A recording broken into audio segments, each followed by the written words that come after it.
Hello, hello, this is Alex Burkett, and you are listening to the Long Game Podcast. In this episode, I'm chatting with Neal Schaffer. Neal has written 4 books, his most recent being The Age of Influence, The Power of Influencers to Elevate Your Brand. He also acts as a fractional CMO, helping companies maximize their digital presence and growth through multiple channels. In this conversation, we talk about what influencer marketing actually means, how punk rock influenced his attitude towards business and marketing, as well as my own, we had that in common, and why spending 15 years in B2B sales made him less likely to be dogmatic about one particular approach to marketing and growth. Without further ado, here is my conversation with Neal Schaffer.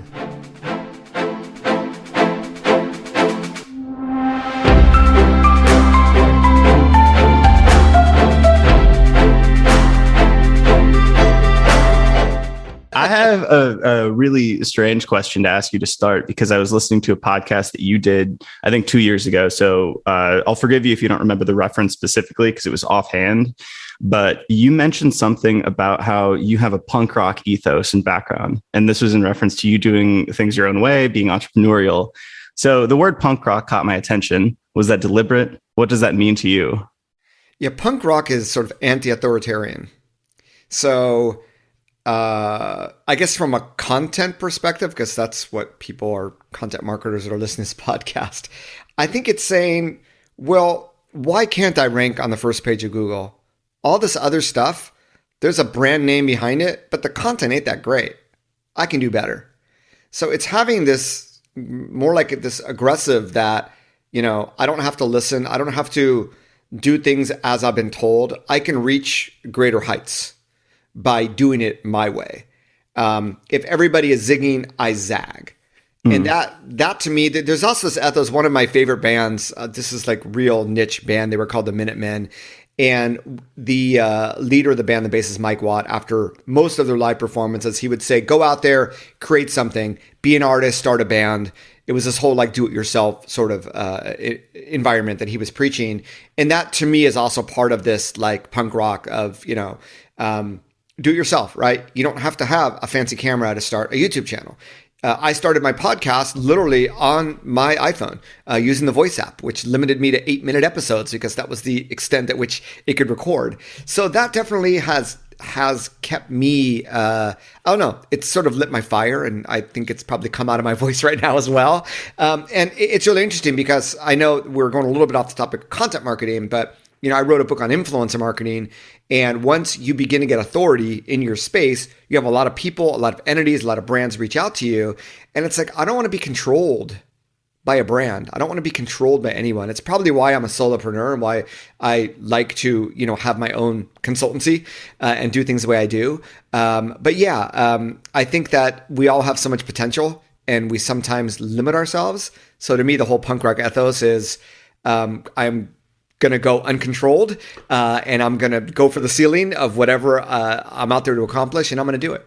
Yeah. This lights me up too. I played in a punk rock band in high school. No way. Okay. Yeah. So, and it sounds like you actually have like the punk rock kind of like music roots too. Like it's, an idea, but also there was the music and the DIY scene that kind of influenced that.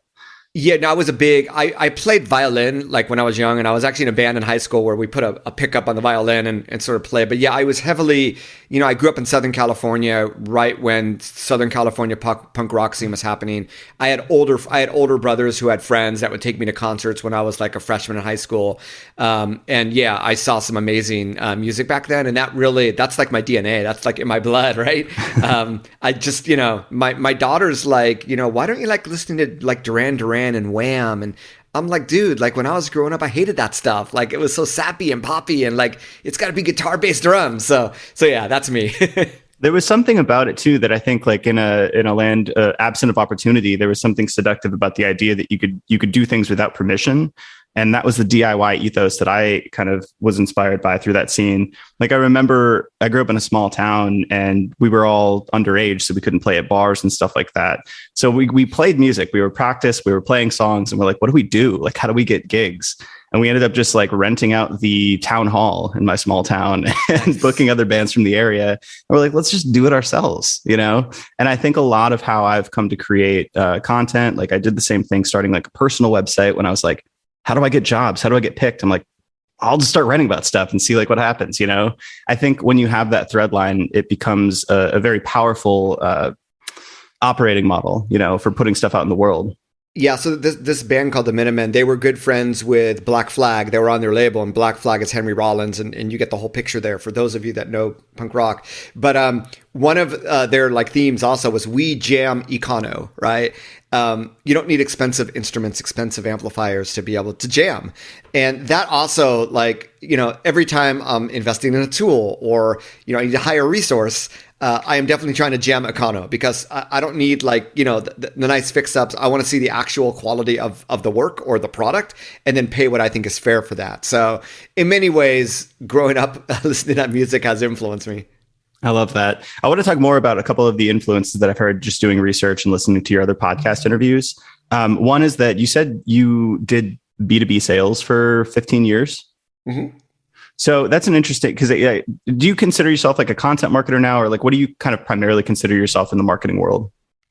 Yeah, so my background, I do not have a traditional marketing background, and I will be very open in saying that. My background is more B2B sales, and this is before social media. But it was B2B sales in Asia, in foreign countries, where I was often like VP of sales or country manager. So I had to wear a lot of hats. I was almost like an entrepreneur having my own company inside a bigger company. So, well, in order to get sales, what do? We got to build relationships. We got to go to conferences.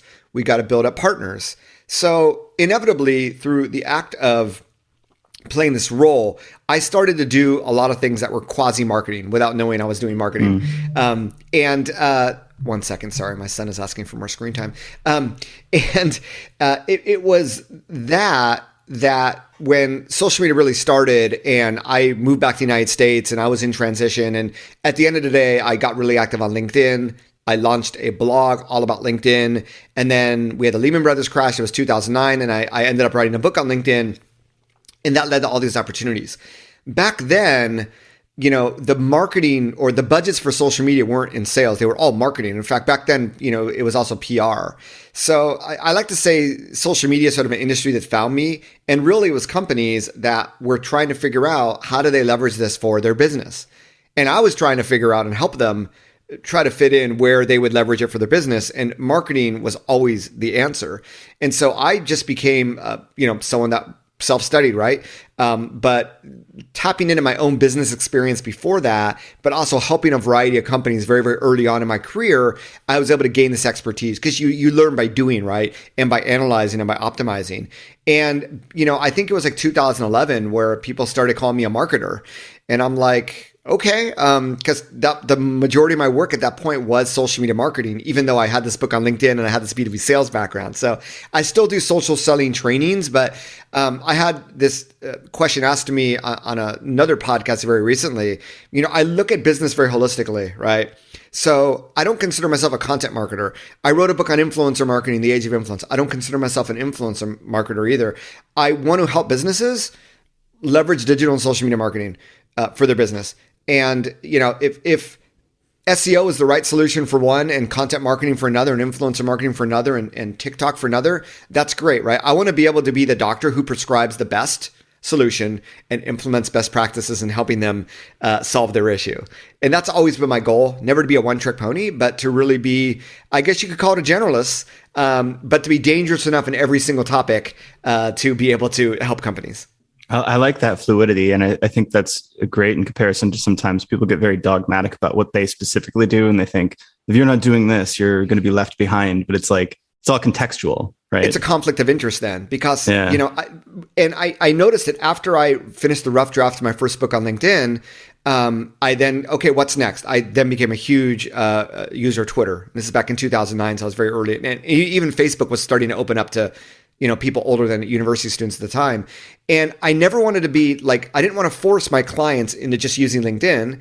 And I didn't want to only be able to take on business if it had a LinkedIn angle. It was just unrealistic with the way that business works. And what happens if LinkedIn goes out of business, right? All those people that evangelized, Dig or StumbleUpon or MySpace or Google Plus, and or Clubhouse more recently, right?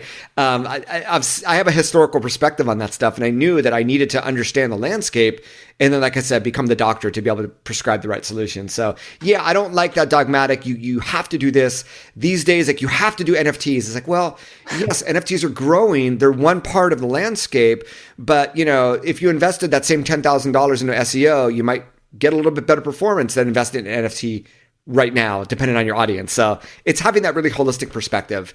Luigi Amicano, if it was my money, this is how I'd spend it. And that's the way I approach my, client relationships as well. I think it's also like you could do all of these things and you could phone it in just because other people are doing it and because you think you should. But are you actually going to maximize your effort if you're just kind of like doing it because you think you should be doing it versus really focusing on like where your strength is? It's opportunity costs or opportunity profits, right? Yes, you could do it, but what if you did this or what if you did that? And that's our role. Agency owner or consultant of helping navigate our clients into understanding based on our experience, what's going to be the best bet for their buck.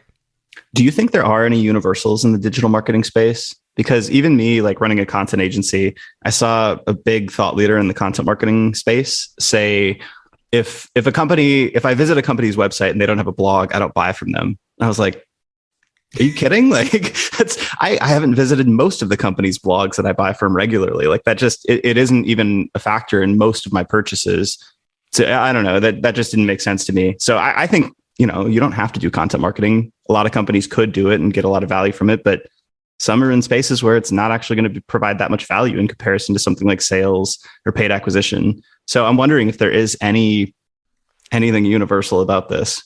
Well, first of all, I've realized that some quote unquote thought leaders say things to go out on a limb to spark conversations like the one we're having, which then makes we them fell into the trap, conversation, right? There's a portion of people, and I see it in digital and social media marketing as well, that they want to cling on to the new thing, or they say extreme things to juxtapose their values. It's really funny because early on in my career when I was in Asia, this is before I got into social media, but I actually got an offer to be a brand manager at Procter & Gamble. So in Asia. So I had enough marketing mindset that they were willing to hire me. And I'll never forget, it was like a group, I won't even say a group interview, but they basically had 100 of us in a room in Tokyo, and they split us into 10 tables. And we were each talking about an idea about a product and how we'd market it. And I'll never forget, one person said, well, if this was this, I would definitely buy it. And I remember saying, no, it's not about what we would buy. It's about, will our customers buy it or not? We have to take our emotions out of that decision and base it off of data. And, that's probably why I got the offer, was because I gave that answer, right? And when I see people like thought leaders just saying it has to be done one way, I feel the same thing. No, there is no one way. But I will say, I often get asked this early on in my career when I did a lot of social media marketing speeches. And, should I be in social media? Like, I run a utility.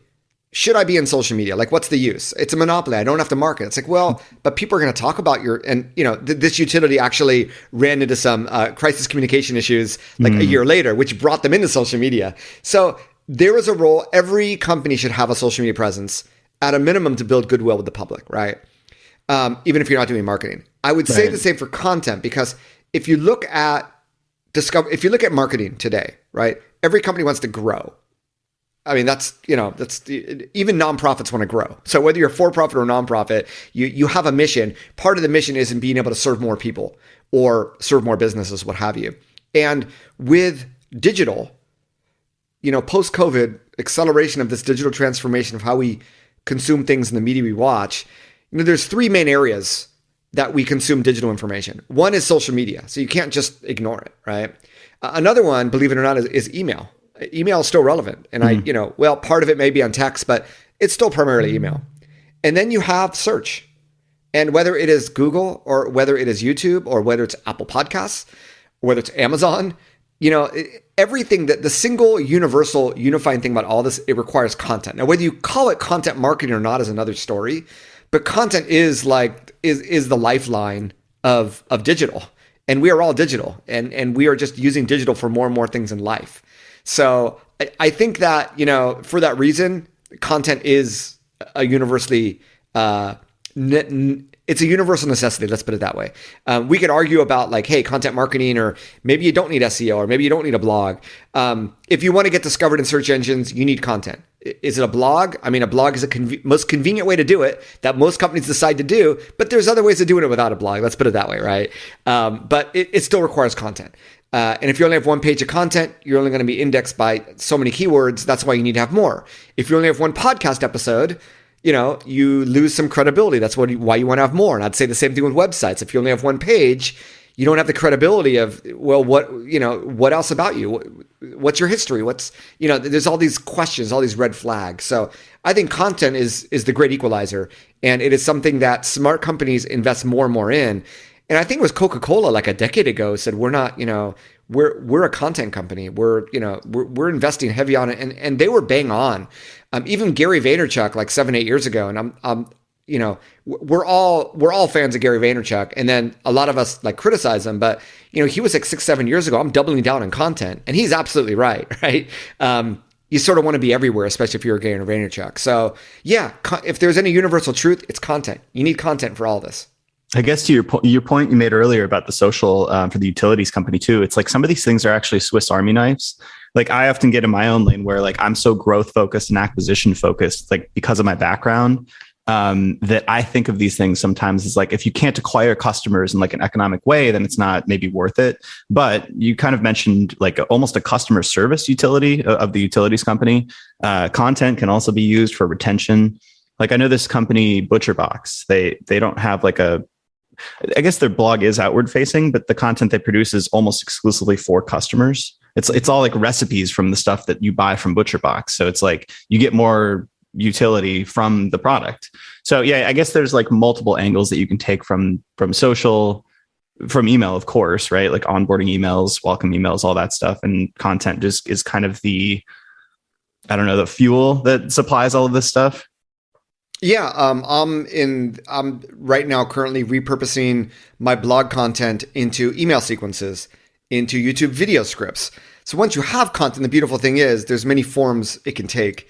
And that's why repurposing becomes this key skill that content marketers should have.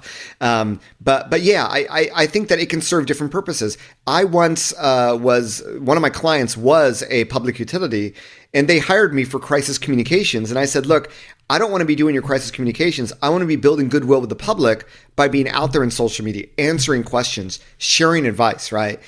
They had no business to gain from that, but they did. Their goodwill is their sales. Their goodwill is their asset. And for a lot of companies, yes, it's just retaining customers, especially with, SaaS business models. That's huge. That's a small investment to make to keep people happy. Mm-hmm. You mentioned your own podcast. Yes. Can you tell me more about your podcast? Yeah. So my podcast has undergone a few different names. I originally started my podcast back in 2013 as a content marketing initiative, meaning that, I need to check the box of having a podcast. So I'm going to launch a podcast without being a podcast listener myself. Amazingly, that podcast went on and off for about 6 years. And it was really when I was about to publish The Age of Influence, which is this influencer marketing book I published in March 2020. It was in late 2019 where I was in the office of one of my clients, and the marketing person I was speaking with, she was younger than me, and she was talking about how she listens to Spotify all the time. And I'm like, yeah, I love Spotify. And for me, it's all music. She goes, no, I listen to just podcasts on Spotify. I'm like, really? And, she had like wild hair, and I thought maybe she was into some cool music. And she's like, no, like podcasts they're like brain food. They're amazing. And that is when I started back in late 2019, like 100, something episodes into my podcast, which, like I said, went through a few different names, that I began to really become an active listener of podcasts. I realized, man, I've been doing it all wrong.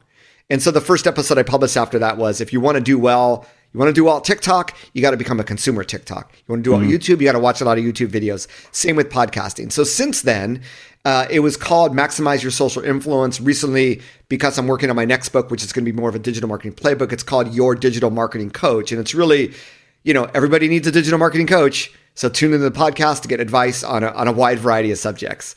And I really have fun doing it. And it is, for me, I talk about, search, email, social. Search is blog, podcast, YouTube. And if you can get all three done, I'm publishing 4 blog posts a week. I'm publishing weekly podcasts. YouTube for me is the final frontier. I'm trying to get into a weekly cadence. I've published, I don't know, maybe 8 times. Since do you do video specifically for YouTube, or do you repurpose the other stuff that you're doing from like your podcast? I do specifically for YouTube. So I'm not repurposing my podcast. In fact, I don't even have like blog posts for my podcast. It's on a subdomain, and I do show notes and transcripts, but blog posts are they're written for search engines. YouTube videos are recorded for the YouTube search engine and what it likes.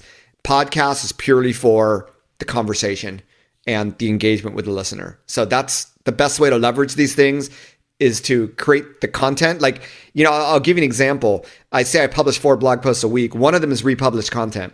And I do a lot of this because if I want to teach my customers, I need to get the data myself, right? So a lot of this is my own R&D. So once a week, I do republish blog content, which is a best practice once you get your library of content.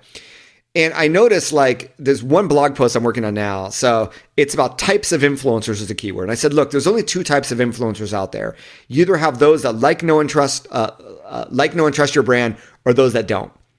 And so the name was, these are the 2 main types of influencers. And when I go into the search results, I'm ranked 12th or 13th, but everyone ahead of me is like, these are the 8 types of influencers. These are 11 types. So it's like, okay, you want me to play the game? This is my punk rock roots. I'll play the game.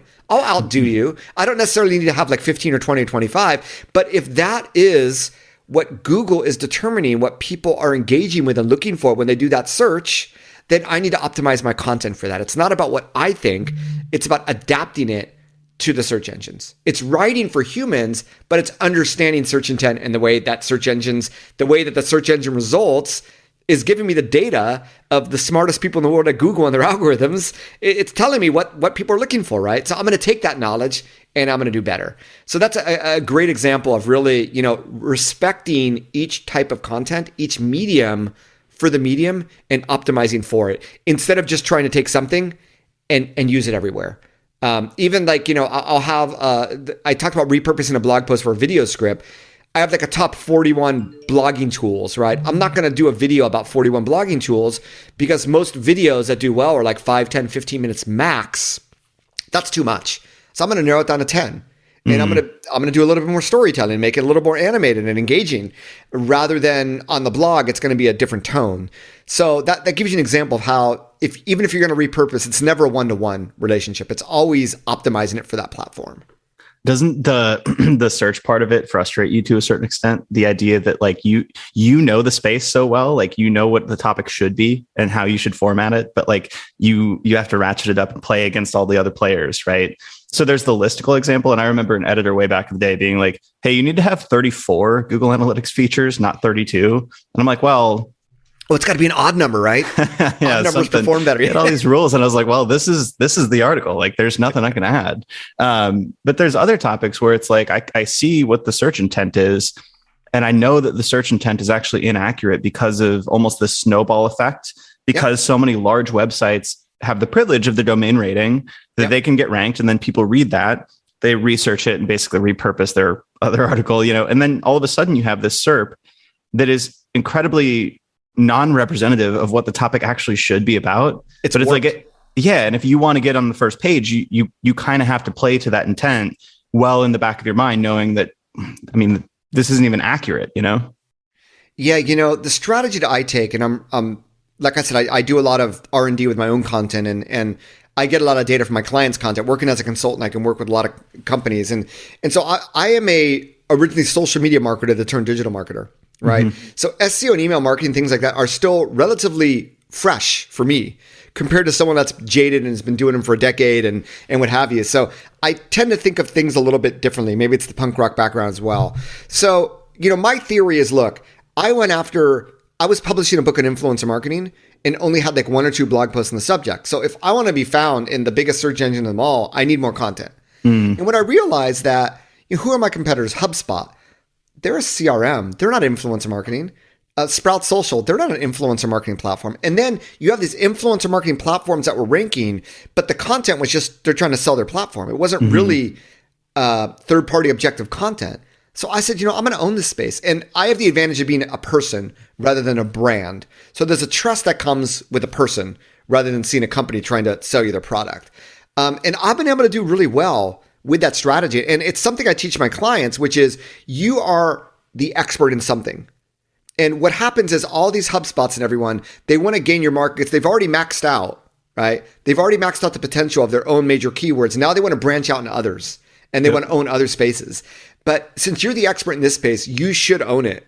And you can write better than anything they can because they're just hiring content writers who are doing research on the internet and they're limited by what's already out there, is my opinion about all that content that we see out there. But you have your own experiences and you know it deeper and better.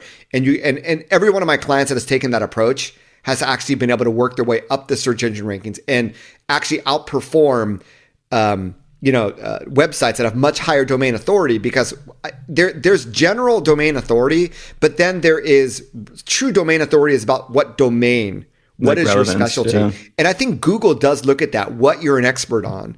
It's like if I was to blog about something, like if I was to blog about NFTs, I've never blogged about NFTs before. They're not going to see me as an expert compared to a website where all they talk about is NFTs. Case in point, influencermarketinghub.com is still number one in influencer marketing related keywords. Right now, nealschaffer.com is number two, according to the keywords I'm tracking, right? So NFTs is going to be different. But if your specialty is something and that's all you blog about and you build up this library of content and you generate enough backlinks to fuel it, and your content, when given the opportunity, when Google serves it up in the first page and you're able to keep people on your site a decent amount of time, people are engaging with the content, you can outperform the big people. So if they're not directly competing with your product, that's the conclusion I've come to. And that's what I encourage all of my customers to do as well. I like it. It's an optimistic viewpoint and I agree with it. It's funny you mentioned HubSpot. I don't know if you knew this, but myself and my two co-founders all worked at HubSpot before this. Oh, wow. And you are spot on. At the end of every quarter, it would be this scramble because we're like, we already rank for all the keywords. Like, what do we write about now? Because, your goals keep increasing. It's like, just because you've hit all the keywords doesn't mean you want to stop growing traffic. So you end up expanding out and writing about all kinds of stuff. It's smart because, as I talk about in my book, when you yield influence, you need to take advantage of it. Because if you don't, you always have competitors trying to get your influence. So what HubSpot is doing is what I would do as well. It's a bang-on strategy. You want to leverage that influence, that domain authority, to be able to own anything and everything that might be even slightly related. Like, what is this thing about like top 10 productivity tips? What does it have to do with HubSpot, right? I mean, it's all over the place, but it makes sense. And you have a budget and you get the traffic, you get the cookies, you get the retargeting. So there's a financial reason why the content makes sense. Build the email list too. And eventually that person may become a customer because now they've got multiple product suites, and casting a wide net totally makes sense in that case. Yep, it totally does. What was the impetus for writing a book about influencer marketing? So every book that I've written, that was my fourth book, was really about, needs of what I saw in the market for my clients. So with declining organic reach in social media, and like I said, I was primarily a social media marketer for so long, I then began to realize it was really, I teach at a few universities and I guest lecture as well. So I was guest lecturing a MBA class at USC, and it was on social media marketing. And this is back in like 2018. And normally when I talk about social media marketing, the questions I got asked were about the technology, like the tools, or about the ROI. Like, how do you measure it? And, is it really profitable? What have you? But that day was the first time when the number one question I got asked was not just about influencer marketing, but also, hey, I have a friend that makes like $1,000 every time they post on Instagram. How do I get in on the game? These were like younger, professionals, late 20s, early 30s. And that's where I realized that, maybe there is something to influencer marketing that I really hadn't been paying attention to. And it's really when I started to dig through it that I realized that it's a concept that people just misunderstood. Marketers were miseducated on the potential, especially with declining organic reach. Truly collaborating with influencers, it gives you access to content. It gives, exposure to your content, and it really allows you to cut through every algorithm that every social network has. There's so many benefits, but people still think, I don't want to spend money on people that have all these fake followers, or influencers are expensive. And they missed the fact that some of their customers might be influencers, some of their employees might be influencers. And maybe it's my B2B background and seeing the growth of employee advocacy and all this. and, wanting to interview influential people on my podcast because I knew they'd share the show. And that's all influencer marketing. It's not just Instagram. It's all these platforms and all these mediums. And once I saw that, it's like, okay, I need to share this because this is something that can be so valuable to so many companies. And at the time, that's what I did. And I wrote the book on the subject. And it's funny because after that, I published it the day California went on lockdown.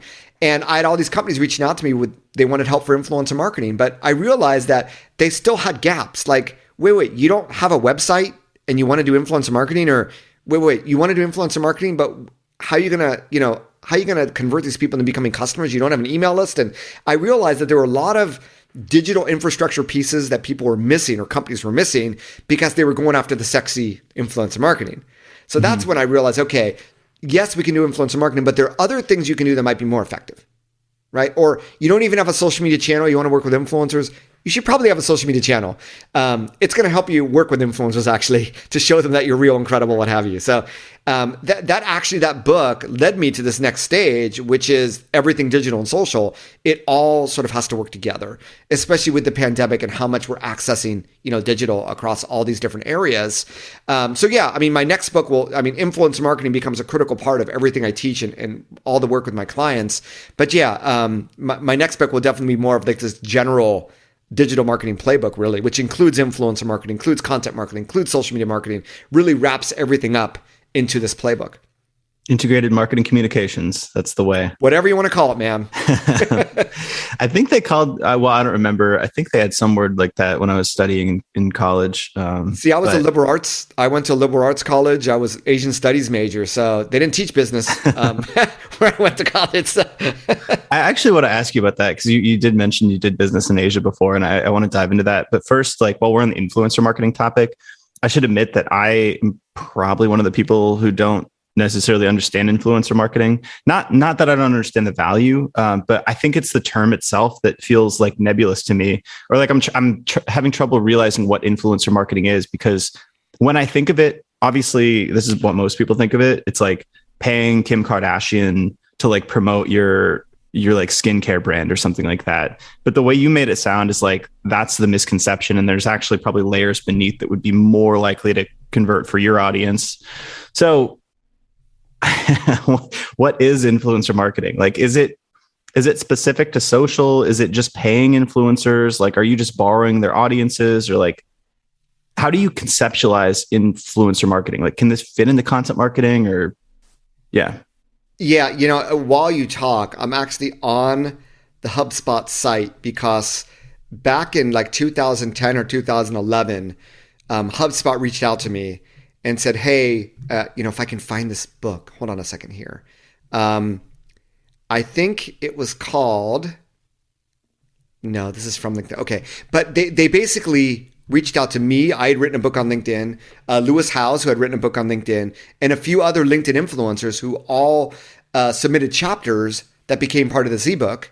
So it gave HubSpot, this was early on. They were already credible back then, but they're nothing like they are today. It gave them credibility that they had these experts that wrote these chapters. And then they knew that every one of these experts was going to share that ebook with their networks. And that's the core of influencer marketing, right? Is to make someone that has influence part of something so that they would naturally share it. Now in B2B, when you lend your platform, podcast, YouTube, blog, ebook to an influencer, you don't necessarily need to pay them money. Right. There are cases where I have worked with companies where they paid me money because they didn't have the platform that I have and they wanted to co-author an ebook with me, but they wanted me to aggressively promote it on my website, and they were willing to pay for that because otherwise if they paid Google or Facebook, they're probably going to be more effective with me. So, but it's the same concept. It's collaborating with a content creator, right? Because anyone that has influence is creating content. You don't get influential in social media, on YouTube, podcasts, without actually creating content. So we have this term called the creator economy, which everyone they love that word.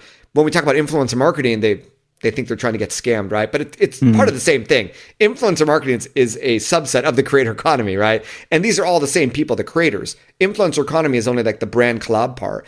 But really what you're looking at is people that can reach the people that you want to reach, right? at the heart of it. So these are people that, because they talk about knitting all the time and they have 2,000 followers that just follow this person because of all their knitting advice. Well, if I sell knitting supplies, I'd love to have that person somehow talk about my brand. And what's really interesting is I've worked with companies where, we'll use like an email appending service where they have like a customer database and we'll try to find social media profiles. And they already have bona fide, people in the six figures of Instagram followers that are their customers that they've yet to tap into. So when I wrote my book, I thought the issue with all these companies and the way they approach influencer marketing is they're chasing the vanity metrics. They're chasing number of followers. And the people with a lot of followers are charging a lot of money and they're promoting brand A today and brand B tomorrow. Instead of looking at people that already like, know, and trust them, looking at your customers, looking at your followers, looking at people who engage with you on social media, and yes, looking at your employees. And if you were to go through these people, you're going to find people that have 1,000 followers on Twitter, 2,000 followers on Instagram.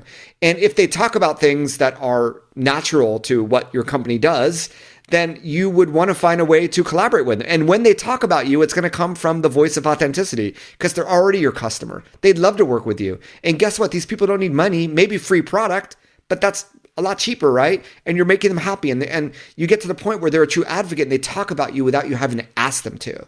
So that's really the heart of my book, is looking at creating this type of, you can call it a brand ambassador program, but creating that program to tap into those that already know, like, and trust you and leverage their voice to incite word of mouth marketing and social media. So when you look at influencer marketing that way, I mean, we have to put a term on it, and that I call it influencer marketing. I'm trying to redefine the term.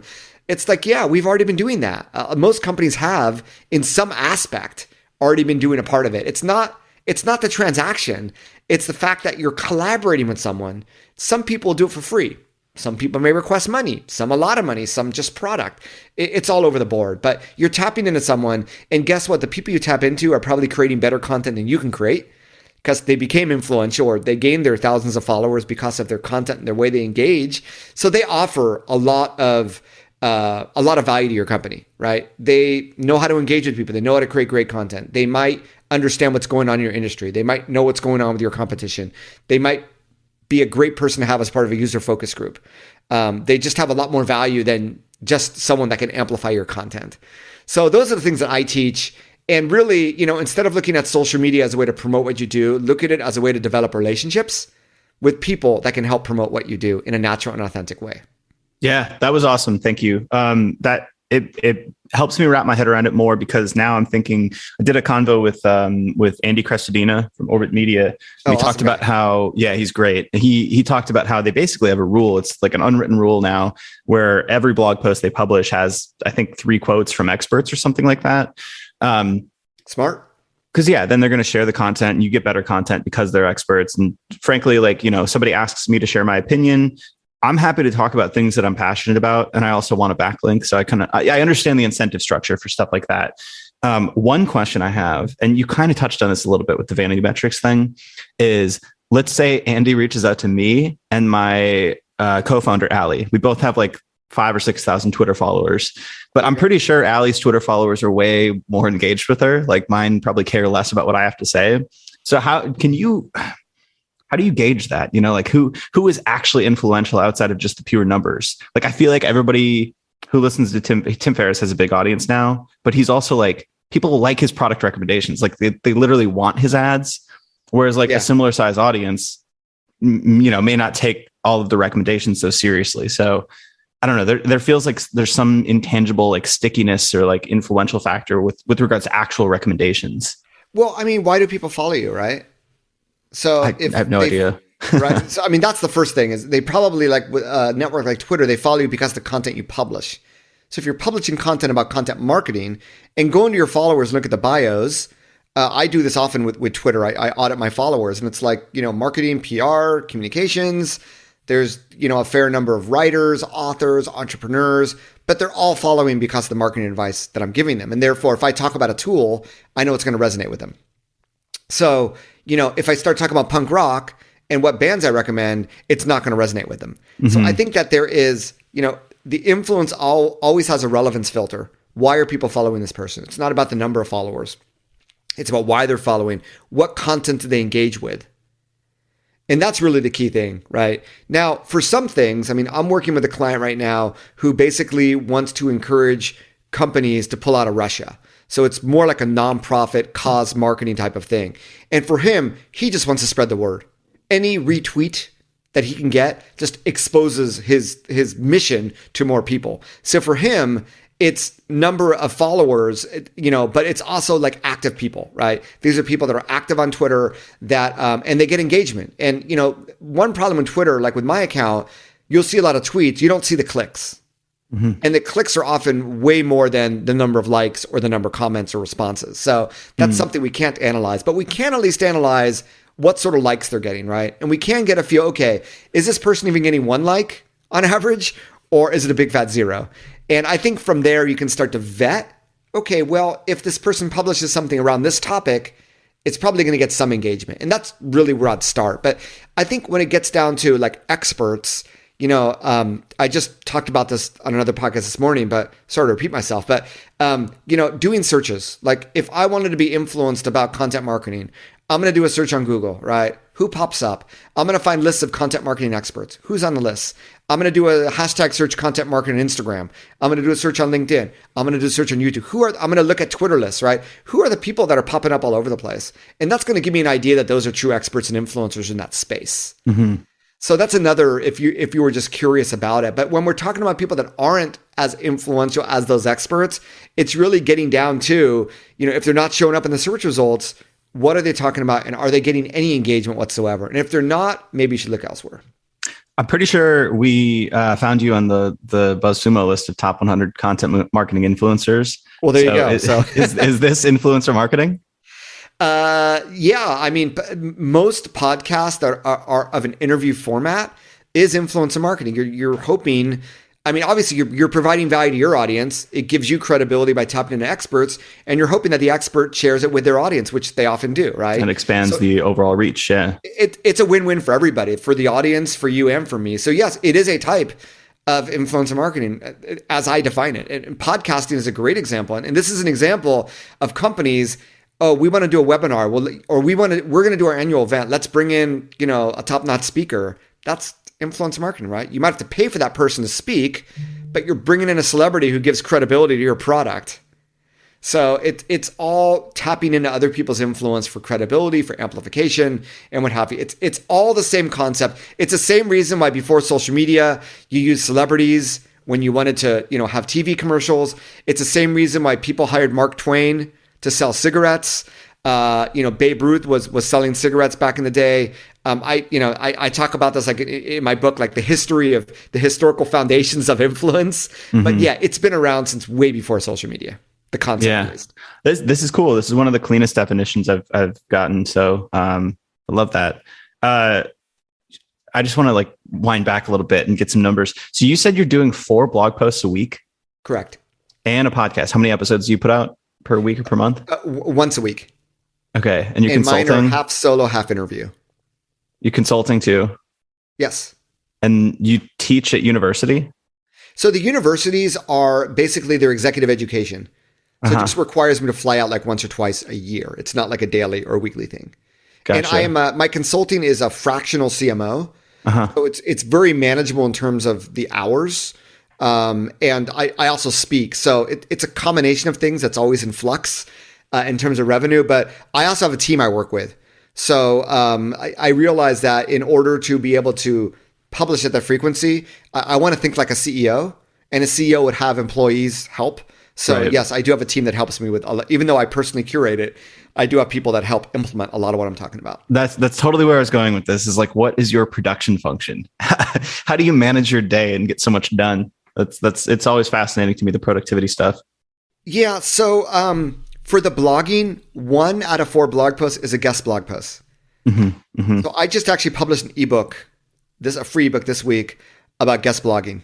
And I just published a podcast episode today about it, guest blogging, trick or treat, because there's been a lot said about it, good and bad. Like with influencer marketing, I think that guest blogging has been misunderstood. And I think when done right, it can be extremely impactful. And I welcome guest bloggers to my website.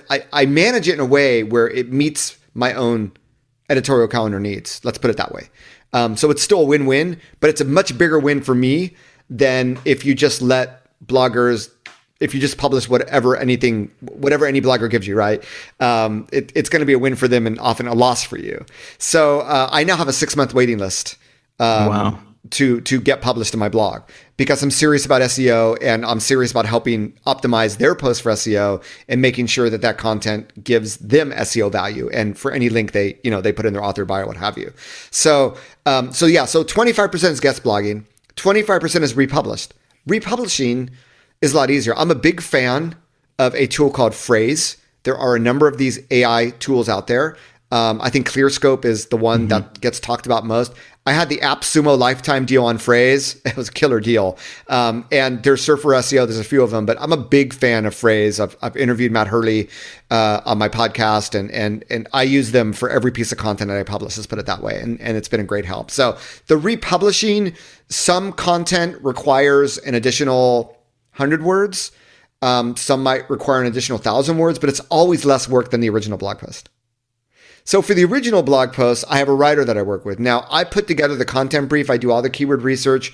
I do all the research that says, okay, this is the outline in terms of H2, H3, H4. But I have a writer help flesh it out for me. A writer that I work with in fact, I have a different writer for republishing the content. So I'm always curating and making sure that the topic covers it in the way that I want it covered. But I have someone, basically, you might call it more of a developmental editor, but I have someone that fleshes it out and then I revoice it when I put it in my WordPress. So it sounds like a lot more work than it is, but it can actually be, once you have a system down, it can actually be quite efficient. I think this is pretty helpful.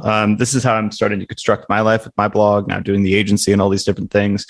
It's almost like a forcing function when you start to get busy because you want to have like a work-life balance. You want to have like an enjoyable life too. But you want to put out all this content and do all this interesting stuff business-wise. So for me, it's been a forcing function to figure out how to build those systems. So I think hearing you explain it in that way, lays it out clearly for people who are like, how do I even start? Yeah, Alex, something that really influenced me was I spoke, several years ago, I spoke at a nonprofit. It was like a CEO nonprofit group, great group to speak in front of, right, in New York City. So a friend of mine who is a former CEO of Breville, the home appliance manufacturer, he invited me. So I was able to speak to them about LinkedIn. And I met with a VP of a very, very famous brand. And he goes, "Hey, Neal, before you come to New York, I want you to check out this guy's blog. Let me know what you think." And so I checked out the blog, and it was a really great blog.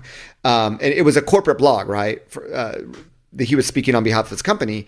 And when we went out to dinner that night in Chinatown, my friend said, "Did you read the blog? What did you think?" I said it was absolutely, thought-leading, great content. He goes, 100% goes written by staff. It's like, okay, right? I get it. When you're the CEO, you have to delegate. You can't do everything. So like I said, it's always getting back to, if you're the CEO, you're at a strategic level. You're not going to write every blog, and that's okay. It's the same reason why it's really interesting. I see this. If you listen to a lot of podcasts, Pat Flynn is now taking more of a back seat to his podcast. Jay Baer just announced Social Pros podcast. He's taking a back seat. And I get it. You cannot be personally involved with every single piece of content that you create. And it's okay. Now, when I publish on my Instagram or on my social media, it's coming from me. It's still me. But it doesn't mean that every piece of content you do, it has to be, as long as you have the quality control in place and it represents you. And that's where I have, instead of spending 2 hours in a blog post, I can spend 15 minutes now, right? Podcast. I don't care about audio editing. I don't want to learn it. I record it, send it out to my friend in Serbia. He gets it ready. I upload it, done, right? I even have I have an assistant I'll write the first paragraph of the show notes and she does the rest. And she'll manually edit the transcript. I don't need to be lost in the weeds, right? I don't need to get into the details. In fact, for the first time, I outsourced the creation of an email sequence, right? But the email sequence is all about pointing people to blog posts that I have about the subject. So I architected what the sequence should be. And then I want you to talk about this blog post next for this reason. But I had someone flesh it out. So instead of me spending 10 hours on it, I only need to spend 1 hour. I'm doing the same thing with YouTube video scripts. We'll see how it goes. I actually just placed my first orders this week. But it's coming from my blog, and I want to talk about these 10 things. So let you use your art and creativity. Looking at my YouTube videos, how would you script it out? So I can go into a studio with the teleprompter and just bang it out. So I think content requires, and it's something we don't talk a lot about, but content marketing operations or content operations can really help your business, especially if you're a solopreneur. But if you're a content creator, it can really help you scale. And I'm trying to test the boundaries, as you can hear me, of all of this stuff, right? But there is a lot that is possible. If you have the ideas and you have the expertise and you know how to orchestrate and architect, then you can be doing a lot of what I'm talking about. All right. It's frustrating because now I have like 4 more topics that I want to dive into, but we're basically at time. So you come back on in like 6 or 8 months and talk to me about content operations and the YouTube stuff, because I think those are the 2 points that I could probably spend another hour or 2 with you on. And Alex, my whole thing is why I do the 4 a week is, so I have this concept. A lot of people talk about library content, right? So it's like, okay, if I want to rank for influencer marketing, I need to be blogging weekly for a year. So my whole approach is I'm going to take the top 52 keywords that are relevant to my brand, that are influencer marketing related, and I'm going to go get them. The only way to get them, you need to have content to rank. That's 52 blog posts. Well, I have 2 books about LinkedIn. I want to rank for those too. I have like 12 different categories that I want to rank for. So if you go into my SEMrush rankings tracker, it's like 550 keywords. In order to get the 550 keywords, if I don't have the blog posts, I need to blog them. So I think the 4 times a week, I already calculated and I really went into this starting with COVID. I had a lot of times, less traveling, obviously, and I'm starting to write this digital marketing playbook. So I really I use my blog content to do R&D, right? To find out what else is out there and leverage my own experience to try to find unique insights. So it's all part of this process. Now I can tap into all these hundreds of blog posts to write my book. But at some point, I will not need to write 4 blog posts a week because I don't think I need to republish more than once a week for now. And I don't plan on doing the HubSpot model. That's just crazy, right? So at some point, it's going to become 3 times a week, or even at some point twice a week. Probably the ideal is twice a week, where it's 1 republished and 1 guest blogging if there's interest. But then now that it starts like TikTok marketing, I need to build my library of content for that, right? I need to get more active, and it's a big topic, and it's generating a lot of search demand. So, and maybe NFTs are going to be next. I don't know. So there's always new things, but that 4 times a week is purely defined by the fact that I want to get to those keywords. And right now, Alex, I'm really happy to say, if I was to go into my SEMrush, and I mean, I can share the screen with you as well, but just give me 1 second here. If I was to go into SEMrush in my rankings tracker, my position tracking, and I have 575 keywords, and now if I go into my top 100, I rank in the top 100 for 396 of those 500. I'm only second to HubSpot. Dang it, which ranks for 469, but I already outranked Neal Patel, 344, Sprout Social, 317, Hootsuite, 288, WordStream, 270, Buffer, 267, Social Media Examiner, 231, all the, the usual suspects. So yeah, that's really why I do what I do. And for me, the ROI is the rankings and the traffic that comes with it and how that converts into other things. And I encourage anyone else, compete with HubSpot, compete with the big boys. You can do it because you know the stuff better than they do. Hell yeah. I love it. Where can people find you online? Where can you point them? Well, I'm Neal Schaffer everywhere. So it's nealschaffer.com. I'm the real Neal. So it's Neal. And there's a few Schaffers out there. So mine is spelled Schaffer. I'm Neal Schaffer everywhere in social media. And my podcast is the Your Digital Marketing Coach podcast with Neal Schaffer. So as long as you can spell my name, you should be able to find me. All right, Neal, thank you so much. Thank you, man. This is great.